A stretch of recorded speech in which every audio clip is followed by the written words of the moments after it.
Bismillahirrahmanirrahim. Assalamualaikum warahmatullahi wabarakatuh. Apa kabar ayahanda dan bunda? Alhamdulillah kita masih diberi kesempatan oleh Allah untuk berbagi informasi. Insya Allah kali ini tentang pendidikan, waktu luang, permainan, dan kegiatan budaya. Belajar dengan aman, bermain dengan bebas, dan berkembang melalui kebudayaan. Ayahanda dan bunda, setiap anak berhak memperoleh pendidikan. Namun, pendidikan tidak hanya berarti hadir di ruang kelas, menyelesaikan tugas, dan memperoleh nilai. Pendidikan harus membantu anak mengembangkan kepribadian, bakat, kemampuan, rasa tanggung jawab, penghormatan terhadap hak asasi manusia, kepedulian terhadap lingkungan, serta kesiapan hidup dalam masyarakat yang beragam. Akses pendidikan harus terbuka bagi semua anak. Biaya, jarak, disabilitas, bahasa, jenis kelamin, status sosial, kondisi keluarga, migrasi, bencana, atau konflik dengan hukum tidak boleh membuat anak kehilangan kesempatan belajar. Ketika terdapat hambatan, negara dan masyarakat perlu menyediakan dukungan yang sesuai. Sekolah harus menjadi tempat yang aman. Anak tidak boleh mengalami kekerasan, perundungan, pelecehan, diskriminasi, atau penghukuman yang merendahkan martabat. Disiplin sekolah seharusnya membantu anak memahami akibat tindakannya, memperbaiki hubungan, dan belajar bertanggung jawab. Rasa takut bukan dasar yang baik bagi pendidikan. Pendidikan yang inklusif berarti menerima keberagaman anak dan menyesuaikan lingkungan belajar.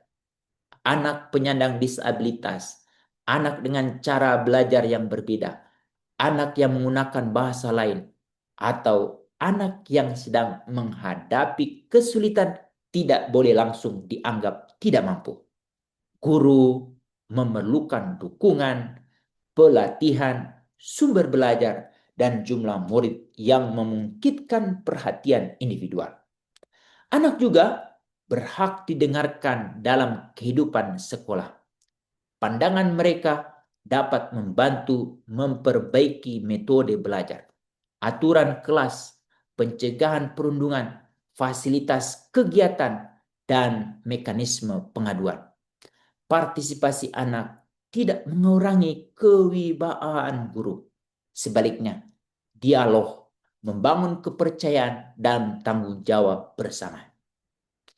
Teknologi membuka kesempatan belajar yang luas, tetapi juga menimbulkan kesenjangan dan risiko. Tidak semua anak memiliki perangkat, jaringan, ruang belajar, atau pendampingan yang sama. Penggunaan teknologi perlu memperhatikan privasi, keamanan, kualitas informasi, kesehatan, dan keseimbangan kehidupan anak. Teknologi seharusnya mendukung pendidikan, bukan menggantikan hubungan manusia dan pengalaman langsung.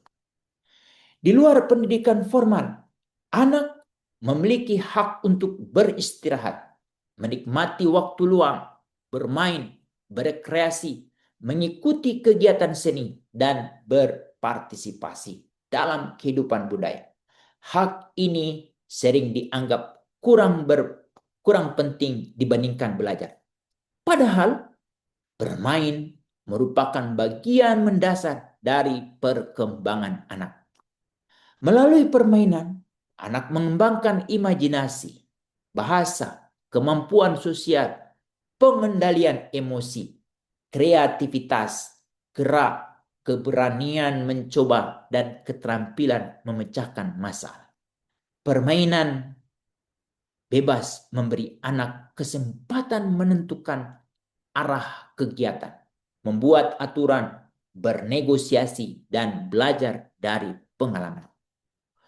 Waktu anak yang terlalu padat dapat menghilangkan kesempatan beristirahat dan bermain. Les, tugas, target prestasi, pekerjaan rumah tangga, pekerjaan berbayar, atau penggunaan gawai yang tidak seimbang dapat membuat anak kelelahan. Orang dewasa perlu menjaga keseimbangan antara belajar, tanggung jawab, tidur, hubungan keluarga, aktivitas fisik, dan waktu bebas. Ruang bermain harus aman, dekat, inklusif, dan mudah dijangkau. Kota, desa, sekolah, perumahan, dan fasilitas publik perlu mempertimbangkan kebutuhan anak. Jalan yang berbahaya, polusi, kurangnya ruang terbuka, desain yang tidak aksesibel, atau larangan bermain di banyak tempat dapat membuat hak bermain semakin sempit. Anak juga berhak mengenal dan menikmati kebudayaan, bahasa daerah, cerita, musik, tari, permainan tradisional, kerajinan, sejarah, dan pengetahuan lokal membantu anak membangun identitas. Anak dari kelompok minoritas dan masyarakat adat perlu memperoleh ruang untuk mempertahankan kebudayaannya tanpa diskriminasi. Kegiatan seni memberi anak cara untuk mengekspresikan pengalaman yang mungkin sulit disampaikan melalui kata-kata. Menggambar, menulis, bermusik, menari, bermain peran, membuat film, atau berkarya secara digital dapat memperkuat kepercayaan diri serta partisipasi anak. Karya anak perlu dihargai tanpa mengeksploitasi identitas dan privasinya. Pendidikan, permainan, dan kebudayaan bukan tiga dunia yang terpisah. Pembelajaran dapat berlangsung melalui permainan, seni, alam, dan kehidupan masyarakat. Ketika sekolah, keluarga, dan lingkungan memberi ruang bagi rasa ingin tahu, anak belajar bukan hanya untuk ujian, tetapi untuk memahami kehidupan. Keberhasilan pendidikan tidak boleh hanya diukur dari nilai dan peringkat. Kita juga perlu melihat apakah anak merasa aman, ingin tahu, mampu bekerja sama, menghormati perbedaan, menjaga kesehatan mental, mengenali kekuatannya, dan memiliki kesempatan untuk bermain serta berkreasi. Anak membutuhkan pendidikan yang bermartabat dan masa kanak-kanak yang hidup.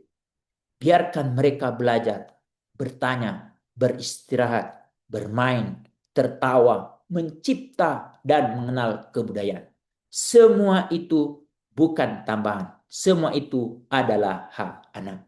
Demikian, semoga apa yang kami sampaikan ini bermanfaat dan mendapatkan ridho dan berkah dari Allah. Assalamualaikum warahmatullahi wabarakatuh.